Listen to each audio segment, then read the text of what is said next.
Դեռևս տարեսկզբին կառավարության որոշմամբ աշխատանքի եւ սոցիալական հարցերի նախարարությունում մշակվեց ծրագիր, համաձայն որի նպաստառու քաղաքացիների փաստաթղթերը անհրաժեշտ է ենթարկել ուսումնասիրության։ Արդյունքում բազմաթիվ ընտանիքներ տարբեր պատճառներով սկսեցին դուրս մնալ համակարգից։ Ըստ Գյումրի 1 սոցիալական ծառայության նպաստների բաժնի պետ Ռաֆիկ Քոթանջյանի, նպաստառուների թվի կտրուկ նվազումը պայմանավորված է անճշտությունների վերացմամբ։ Շատ քաղաքացիներ տարիներ շարունակ թաքցրել են իրենց իրական եկամուտները եւ ընտանիքի կազմը։ Ցանկացած աշխատանք սկզբում միշտ դժվարություններ է առաջ բերում։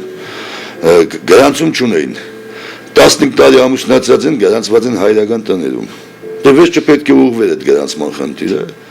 Հիմա ուղղվել են, նորմալ ընթանում է։ Նույնիսկ քաղաքացիներին չենք ուղղորդում տեղական ռեգիստր։ Ընտանիքի կազմի մասին տեղեկատվությունն այսուհետ սոցիալական ծառայությունները ստանում են նոր տեղեկատվական վերլուծական կենտրոնից։ Անճշտությունները նվազագույնի են հասցվել, ասում է Գյումրի 2 սոցիալության պետ Էդուարդ Բաղրամյանը։ Շիրակի մարզում նպաստառուների թիվը նախորդ տարվա նույն ժամանակահատվածի համեմատ 2500-ով նվազել է։ Գյումրի 1 սոցիալության նպաստների բաժնի պետ Ռաֆիկ Քոթանջյանի փոխանցմամբ իրենց ցուցակներից դուրս է մնացել շուրջ 1000 ընտանիք։ Նույնքան քաղաքացի դուրս է մնացել Գյումրի 2 սոցիալության ցուցակներից։ Նպաստառուների փաստաթղթերի ճշգրտման աշխատանքները ներկայումս շարունակվում են։ Դեռևս կլինեն ընտանիքներ, ովքեր դուրս կմնան համակարգից։ Բայց ասեմ, որ շատերը ընթացքում հունվար ամսից մինչ այժմ 8 ամիսների ընթացքում շատերը արդեն վերականգնել են, այսինքն գտան, որ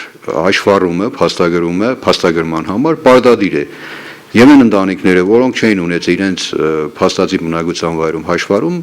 ընթացքում դա կատարում են, ելնելով նորից եմ ասում մի շարք խնդիրներից։ Այն քաղաքացիները, ովքեր ինչ-ինչ պատճառներով համակարգ են ներթափանցել, պարտավորվում են գումարները հետ վերադարձնել պետական բյուջե։ Նրանց հետ կնքվելու է պայմանագիր, իսկ եթե նշված ժամկետում քաղաքացին չի վերադարձնի գումարը, հարցը կարգավորվելու է դատական ճանապարհով։ Ընթացիկ տարվա 8 ամիսների ընթացքում Գյումրի 1 եւ Գյումրի 2 սոցիալությունները քաղաքացիներից ստացել են համապատասխանաբար 10 եւ 11 միլիոն դրամ գումար։ Եթե քաղաքացին թույլ է տվել այդ սխալը, փաստորեն մենք հաշվարկում ենք, 1 տարի հետ ենք գնում ստացած ընտանեկան նպաստի չափը, հասցված վնասի մոտավորապես 6-պատիկ է, այսպես ասեմ, 1 նպաստի 6-պատիկը զիջվում է, մնացորդ գումարը հաջորդող 1 տարվա ընթացքում 12 ամիսների համար կնքվում է ժամանակացույց, ըստ որի քաղաքացին պարտավորվում է յուրաքանչյուր ամիս համապատասխան մուզումներով հասցված վնասը վերականգնել։ Այդ մշտական կատարվում է այդ աշխատանքը, նախկինում ասենք թաքցնում են 50% քաղաքացիների եկամուտը,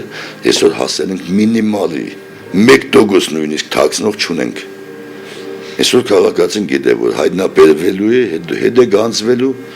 շատ նորմալ վիճակում է այսօր այդ գործընթացը։ Օգոստոսին փաստագրված 17979 ընտանիքից նպաստառու է դարձել 13784-ը, իսկ որ նպաստառու ընտանիքների թիվը զգալիորեն նվազել է, ոլորտի պատասխանատուները ուրախալի փաստ են համարում։ Համակարգն ըստ նրանց մաքրվում է։ Փայլակ Ֆարադյան, Տիգրան Գասաբյան, Գալանյուս։